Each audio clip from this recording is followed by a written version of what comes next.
उत्परेशं सभासाद्या इव चित्रा महेश्वरी चित्रोत्परेति कथिता सर्वपाप प्रणाशिनी। नमस्कार, मैं त्रिनाथ राणा चित्रोत्पला की धारा चलचित्र श्रृंखला की 43वीं कड़ी में आपका स्वागत है। मित्रों, इस श्रृंखला की पिछली कड़ी में हमने सिरपुर के बाजार क्षेत्र में स्थित अनेक प्राचीन स्थानों का अवलोकन किया। आज की इस कड़ी में हम सिरपुर के प्राचीन बाजार क्षेत्र में स्थित विभिन्न व्यापारिक एवं आजीविका के स्थानों का अवलोकन करेंगे। तो आइए आरंभ करते हैं। सिरपुर का प्राचीन व्यापार क्षेत्र महोदय अरुण कुमार शर्मा जी के निर्देशन में सन 2007 से 2011 के मध्य हुए उत्खनन के परिणाम स्वरूप प्रकाश में आया है। यहाँ दृष्टिगोचर हो रही अत्यंत प्राचीन किंतु अत्यंत सुदृढ़ एवं सुव्यवस्थित भवनों की अधोसंरचनाएं तात्कालीन वास्तुकला की उत्कृष्टता को प्रदर्शित करती हैं। यह व्यापारिक क्षेत्र 2500 वर्षों से भी अधिक प्राचीन है, ऐसा ऐतिहासिक तथ्य प्रमाणित करते हैं।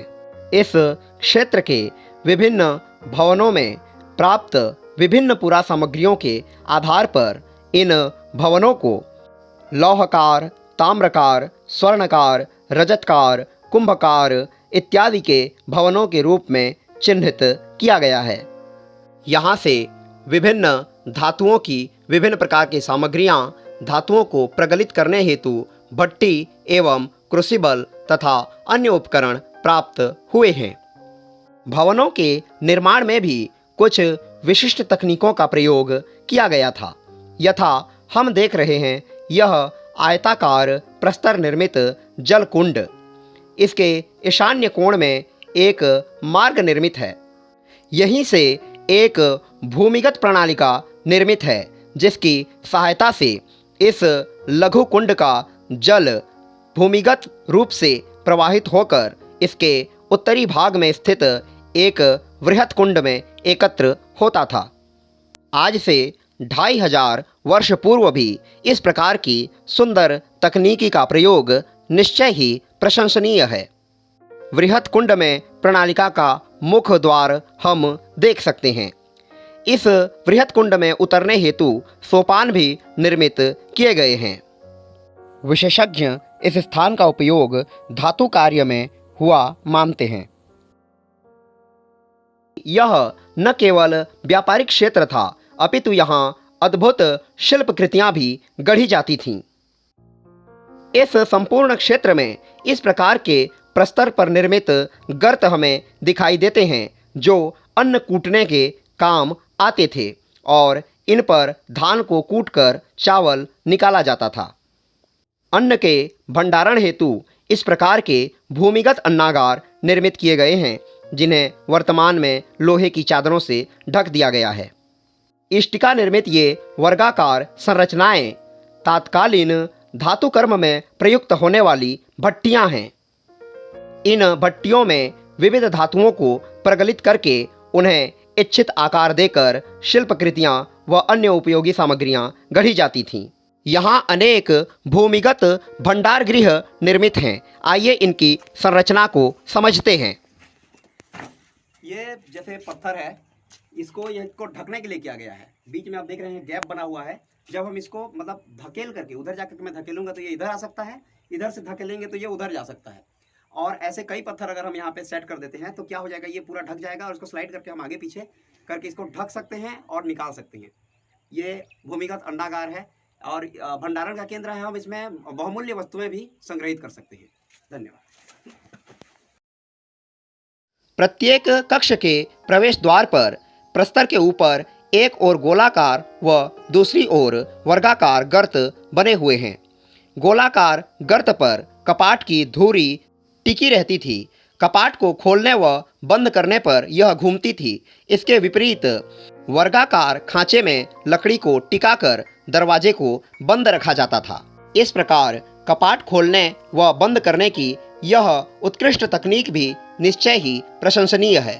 साथ ही भूमिगत रूप में बहुमूल्य वस्तुओं का भंडारण भी निश्चय ही प्रशंसनीय है। वर्तमान में हम यह जो चौकोर कुंड देख रहे हैं, यह है आयुर्वेदिक स्नानागार अथवा आयुर्वेदिक स्नान कुंड। इसके भीतर विविध आयुर्वेदिक औषधियों से मिश्रित जल भरा जाता था और उसके भीतर स्नान करके लोग विविध व्याधियों का उपचार करवाया करते थे। यह एक लघु आयुर्वेदिक स्नान कुंड है जो एक ही व्यक्ति के लिए निर्मित है। ये दोनों स्नान कुंड पास पास ही निर्मित किए गए हैं।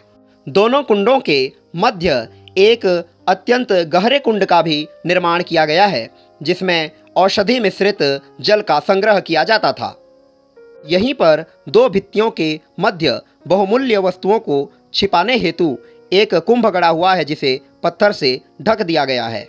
इस प्रकार यहाँ बहुमूल्य वस्तुओं को भूमिगत रूप से ही संग्रहित किया जाता था, वह उसे पत्थर से ढका जाता था, जिससे वे चोरी इत्यादि क्रियाओं से बचे रहें। व्यापार क्षेत्र में उत्तर से दक्षिण की ओर एक अत्यंत चौड़ा एवं अत्यधिक लंबा सीधा मार्ग जाता है। यहाँ एक चौराहे पर अत्यंत प्राचीन कूप निर्मित है, जो वर्तमान समय में भी अच्छी अवस्था में है। इसी के निकट दृष्टिगोचर हो रही इष्टिका निर्मित संरचना दीप स्तंभ है, जो जलयानों का पथ प्रदर्शन करता था।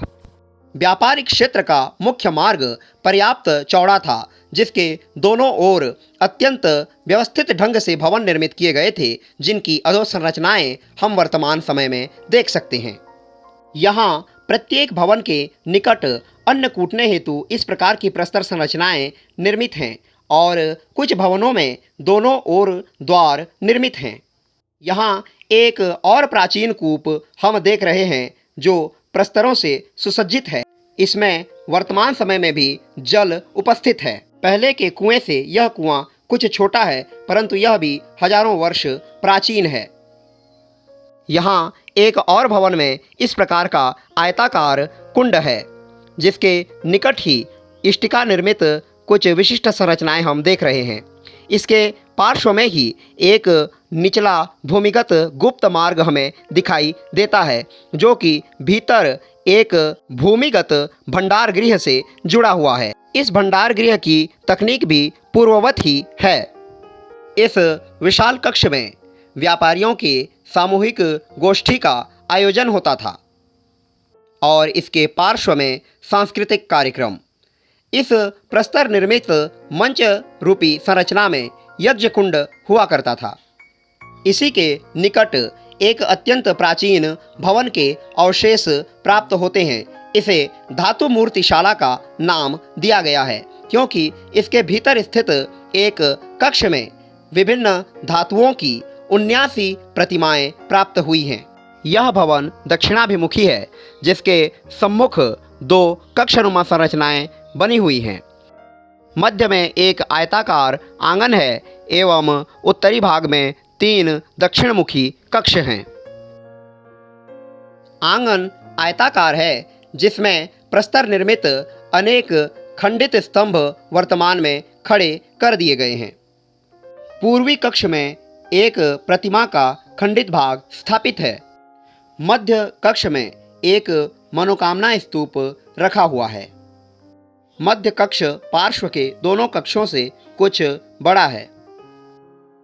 पश्चिमी कक्ष अत्यंत ही महत्वपूर्ण है, क्योंकि इसी स्थान पर धातु की 79 अत्यंत सुंदर प्राचीन प्रतिमाएं प्राप्त हुई हैं, जो सिरपुर की महत्वपूर्ण धरोहर हैं। लक्ष्मण मंदिर के पश्चिम भाग में एक विशाल संग्रहालय का निर्माण किया जा रहा है, जहां संभवतः इन प्रतिमाओं को जनसामान्य हेतु प्रदर्शित किया जाएगा। इसके साथ ही अन्य बहुमूल्य पुरातात्विक वस्तुओं को भी वहां प्रदर्शित किया जाएगा। इसी भवन के पार्श्व में मुख्य मार्ग उत्तर दिशा की ओर जाता है, जहां देवी चामुंडा का प्राचीन मंदिर स्थित है, जिसका वर्णन हम पूर्व चलचित्र में कर चुके हैं।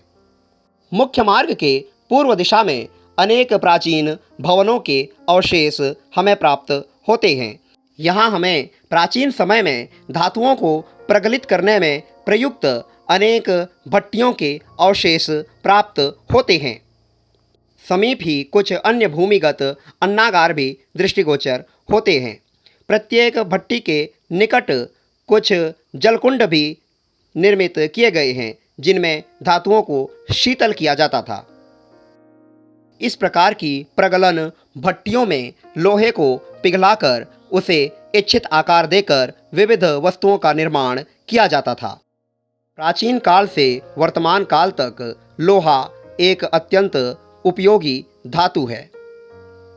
निकट के कक्ष में अन्न कूटने का एक उपकरण है और इसी के पार्श्व में एक भूमिगत अन्नागार जिसे लोहे की चादरों से वर्तमान में ढका गया है।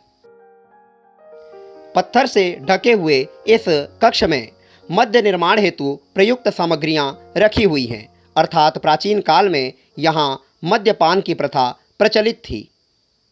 प्राचीन काल में इस क्षेत्र में चिकित्सा पद्धति अत्यंत विकसित थी। यहाँ आयुर्वेदिक पद्धति से लघु व्याधियों का उपचार तो किया ही जाता था, इसके साथ ही शल्य क्रिया भी यहाँ संपन्न की जाती थी। यह अधोसंरचना प्राचीन आयुर्वेदिक शल्य क्रिया चिकित्सालय का है जो कि हरिहर मंदिर के समक्ष ही स्थित है। यहाँ हाथ की अस्थि का एक खंड प्राप्त हुआ है जिसमें शल्य क्रिया द्वारा लोहे की शलाका लगाई गई है। इस प्रकार आज के इस चलचित्र में हमने सिरपुर के प्राचीन व्यापार क्षेत्र में स्थित विभिन्न कक्षों व अन्य स्थानों का अवलोकन किया। आगामी चलचित्र में हम इस स्थान पर प्राप्त विभिन्न प्रकार की पक्की मिट्टी से निर्मित सामग्रियों के विषय में कुछ जानकारी प्राप्त करेंगे। तो बने रहिए हमारे साथ। वीडियो को देखने के लिए आपका बहुत बहुत धन्यवाद।